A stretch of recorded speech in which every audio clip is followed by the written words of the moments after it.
आपण पाहत आहात आपल्या हक्काचे प्रतिध्वनी न्यूज.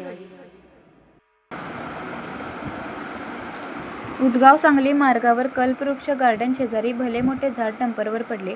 डंपर चालक किरकोळ जखमी. तासहून अधिक वाहतूक कोलमडली. जयसिंगपूर वार्ताहर हुसेन शेख कळवतात की सांगली कोल्हापूर मार्गावरील खोत पेट्रोल पंपाशेजारी शुभारंभ मल्टीपर्पज हॉल समोर अचानक आलेल्या वादळी वाऱ्याच्या पावसात रस्त्यावर 5 ते 6 झाडे उन्मळून पडल्याने व फांद्या पडल्याने तसेच विद्युत पोल पडल्याने वाहनधारकांची भर पावसात मोठी तारांबळ उडाली. यावेळी डंपरवर झाड कोसळल्याने सुदैवाने मोठी जीवितहानी टळली असली तरी डंपर चालक किरकोळ जखमी झाला आहे. डंपर चालक थेट डंपर रस्त्यावर सोडून जखमी अवस्थेत सुरक्षित ठिकाणी जाऊन थांबला. दुपारी 2-2:30 वाजेपर्यंत उन्हाचा जबरदस्त तडाखा होता. अचानक उदगावच्या दिशेने आलेल्या वादळी वाऱ्याने व पावसाने उदगावसह जयसिंगपूर शहरात काही ठिकाणी झोडपून काढले. पावसाने दैनादैना परिस्थिती करून सोडले. अर्धा तास पडलेल्या वादळी वाऱ्याच्या पावसाने जनजीवन विस्कळीत झाली होती.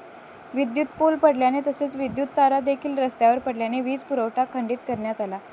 यासह शिरोळ रोडवरील झेले स्कूल शेजारी डॉ. जे. मखदूम ट्रस्टच्या जयप्रभा इंग्लिश मीडियम स्कूल समोर देखील भले मोठे झाड कोसळल्याने या मार्गावर देखील वाहतूक विस्कळीत झाली. काही वेळ पाऊस जरी पडला असला तरी उकाडा मात्र तसाच होता आणि विद्युत पुरवठा खंडित झाल्याने उकाड्याने नागरिक हैराण झाले. महत्त्वाचे म्हणजे शहरात ठराविक ठिकाणीच या वादळी वाऱ्याने दणका दिला. जयसिंगपूर रेल्वे स्टेशन रोडवर चौथ्या गल्लीपासून उमळवाड, कोथळी, दानोळी, जैनापूर परिसर मात्र पावसाची हजेरी लागली नाही.